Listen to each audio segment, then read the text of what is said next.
बताइए 20 है, x y with the two random variable with C D F है f x f y, then which of the following statement is not true. Again false statement पूछ रहा है आपसे कि कौन सा फॉल्स है। और 1 to 35 जो है, आई थिंक वो क्या था, 11 to 35, ये 1 मार्क्स वाले सब चल रहे हैं। तो कह रहा है देयर एग्जिस्ट एक्स वाई। अब ये थियोरेटिकल है, या तो आपको थ्योरम याद है तो ठीक है, नहीं याद है तो आपको फिर गलत दिखाने का काउंटर एग्जाम्पल लेना है। ये तो थ्योरम के स्टेटमेंट्स हैं, सिंपल। देखिए कह रहा है there exist X and Y such that C D F equal है, सी डी एफ तो इक्वल है, and probability X different than Y positive है, मतलब आइडेंटिकली डिस्ट्रीब्यूटेड है।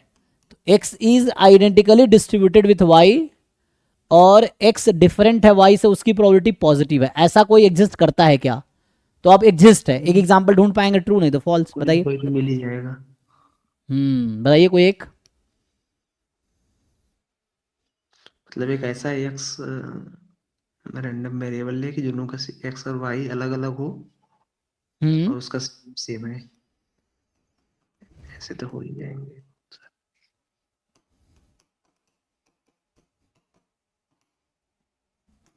हम्म, चेक कीजिए क्या एक्स आइडेंटिकली डिस्ट्रीब्यूटेड है वाई के, यस और no. Two coins are tossed, ठीक है, ऐसा डिस्ट्रीब्यूटेड है आइडेंटिकली। है ना, क्योंकि एक्स का डिस्ट्रीब्यूशन बाइनोमियल 2,5 होगा और वाई का डिस्ट्रीब्यूशन है बाइनोमियल 2,5 है, तो आइडेंटिकली डिस्ट्रीब्यूटेड है। अब आप ध्यान से देखो, यहाँ पे जो सैंपल स्पेस है वो है H H H T T H T T. अब ध्यान से देखो, मैं अगर आपसे पूछूं कि एक्स एट एच एच कितना है, एक्स क्या नंबर ऑफ हेड्स बता रहा है 2, and Y at H H कितना है 0। सो यहां से बता रहा है कि X is different than Y. Random variable different है, डिस्ट्रीब्यूशन इक्वल है।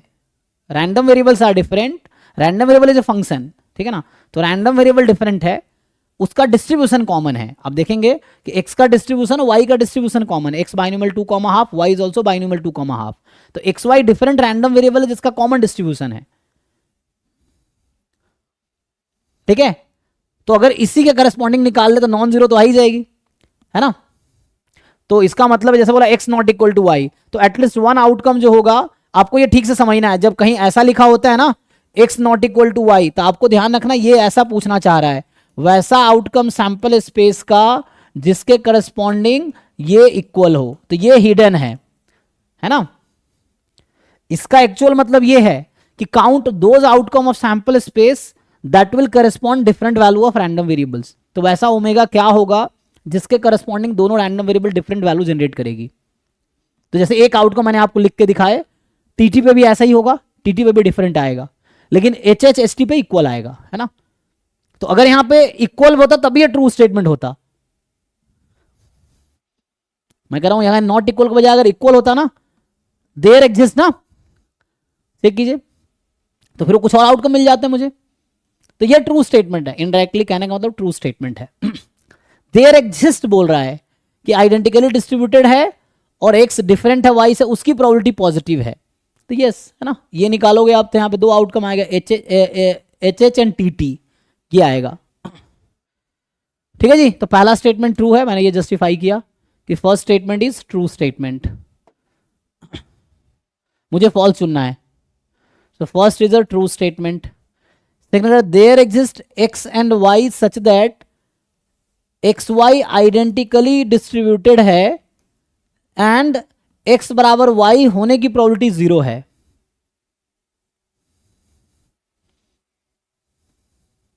तो पिछला एग्जांपल लिया था ना, एक्स इक्वल टू वाई होने की प्रोबेबिलिटी एच टी और टी एच पे एक्स वाई इक्वल आता, तो प्रोबेबिलिटी वहां भी 1/2 है। तो मतलब पिछले एग्जाम्पल में इसकी प्रोबेबिलिटी भी 1/2 है और इसकी प्रोबेबिलिटी भी 1/2 है।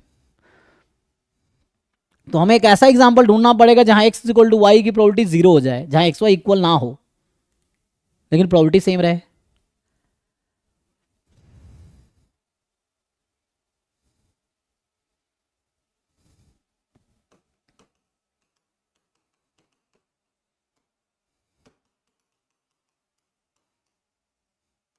ये तो बेसिकली ए ऑप्शन ही ना हो गया। मैंने x equals to Y, probability 0 है, मैंने x not equals to Y है। नहीं,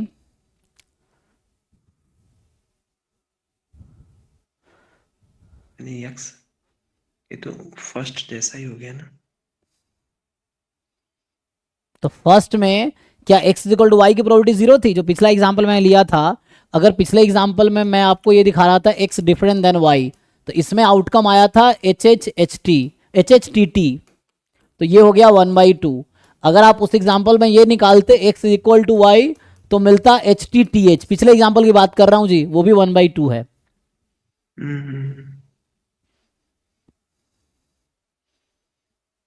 देयर एग्जिस्ट, मैं ये ले रहा हूं। चलो दूसरा एग्जाम्पल ये consider, a coin is tossed, coin को एक बार ही टॉस किया मैंने, x है नंबर ऑफ हेड्स तो 0 1, नंबर ऑफ हेड्स 0 1। अच्छा मैं बायस्ड कॉइन ले लेता हूं, x is equal to Y, ठीक है। तो इसमें सैंपल स्पेस में क्या है जी, HT, यही है ना। तो बताओ x करस्पॉन्डिंग टू h इस एग्जाम्पल में, तो नंबर ऑफ हेड है 1, x corresponding to t 0, y corresponding to h 0, y corresponding to t 1। अब ध्यान से देखो, h ओमेगा कॉमन है लेकिन एक्स वाई डिफरेंट है। तो बताओ ऐसा कौन कौन सा आउटकम है जहां पे एक्स वाई इक्वल है, ऐसा कोई आउटकम आपको दिख रहा है? मैं इसकी बात कर रहा हूं। You choose those outcome in the sample space that corresponds X is equal to Y. बताओ ऐसा कोई आउटकम है आपके पास? मैं ये कह रहा हूं probability X is equal to Y लिखने का मतलब है ये probability those outcome of sample space that gives equal, omega लगा दो और यहां भी ओमेगा लगा दो। लग रहा है ऐसा कोई आउटकम? h पे x1 है y0 है, t पे x0 है y1 है, इसकी प्रोबेबिलिटी कितनी है यहाँ पे? 1 है, क्योंकि ht दोनों आउटकम ऐसे हैं जहां पे ओ अच्छा मुझे जीरो ही करना था ना, ठीक है दैट इज फाइन। मैं क्या ढूंढना चाह रहा हूं फिर से देखो ध्यान से, हमें पूछा है x is equal to Y होना है, तो कोई ऐसा आउटकम है ही नहीं, तो एम्प्टी सेट हो गया। This is empty set, probability of 5 which is 0। ये सुटेबल एग्जांपल है जो मैं पूछना चाह रहा हूं, ध्यान से देखो अपना और क्वेश्चन पूछो अगर आपको कहीं पे प्रॉब्लम हो रहा है तो।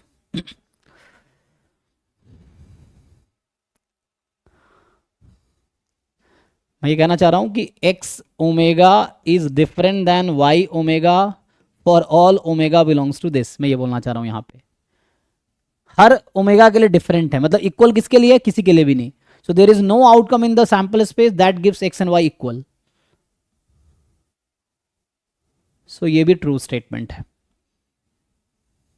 देयर एग्जिस्ट की वजह से, देयर एग्जिस्ट लिखा है तो एक एग्जांपल ढूंढ लिया मैंने तो ट्रू हो गया, क्योंकि देयर एग्जिस्ट कह रहा है, नॉट फॉर ऑल।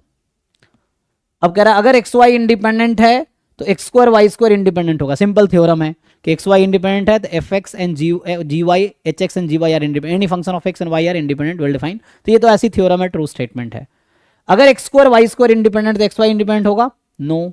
क्लास में ऐसे एग्जाम्पल कराए होंगे, मैं फिर से बता देता हूँ। क्या था जी, बीके रोहतगी में भी एग्जाम्पल है, गुप्ता कपूर में भी एग्जाम्पल है, एग्जाम में भी आया है, गेट में आया हुआ है क्वेश्चन है। तो ऐसा कोई एग्जाम्पल बताओ जहां X square Y square independent हो लेकिन एक्स वाई इंडिपेंडेंट ना हो। This is a false statement actually, we have that example.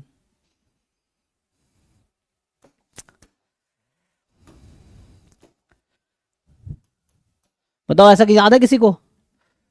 What I remember is 1/4xy। हाँ exactly 1/4, I think 1 plus X Y, ठीक है ना, ये था, ये है बुक में भी एग्जाम्पल, एग्जाम में भी आया है। एक्स की वैल्यू कहाँ से कहाँ लेते हैं? -1 to 1, -1 to 1, ठीक है, 0 अदरवाइज। आप चेक करो, ये ऐसा एग्जाम्पल है जहां पे X square and Y square are independent but X and Y are not independent. Check करके देखिए, ये गेट में आ चुका। अभी पीवाईक्यू बाकी डिस्कस करेंगे, एक बार मिलेगा ये भी कहीं ना कहीं, किसी न किसी ईयर में मिलेगा, गेट का ही पीवाईक्यू में है तो शायद, या नहीं भी तो किसी न किसी पीवाईक्यू में तो है, जैम गेट या नेट में भी कराया है मैंने क्लास में। सो इसे याद है मुझे, है ना, क्योंकि ये पहले मिल चुका है मुझे। तो ठीक है, तो देख लीजिए इसमें, आप बाकी लोग अपना चेक कीजिए कैसे चेक करेंगे। यू मान लीजिएगा आप एक्स स्क्वायर को, वी मान लीजिएगा वाई स्क्वायर को, आप यू वी का CDF निकाल लो। जहाँ तक मुझे याद आ रहा है रूट यू भी आता है, ठीक है ना, ये करा रखा है क्लास में। सो रूट यू वी आता है, ठीक है, जो कि root u into root v है, जो कि C D F of u into C D F of v आता है, और joint C D F is product of marginals, u v are independent. But अब ऐसे यहाँ देख पा रहे हो, अलग अलग नहीं कर सकते, पीडीएफ से ही देख लो, f x y you can not write as a product of f x into f y, आपको यहीं से दिख रहा होगा, क्योंकि आप इसको फैक्टर कर ही नहीं पाओगे, है ना। So that's why they are different but they are equal, so that's why, ठीक है। ओके, तो D option is false statement जो कि पूछ रहा है क्वेश्चन, ठीक है।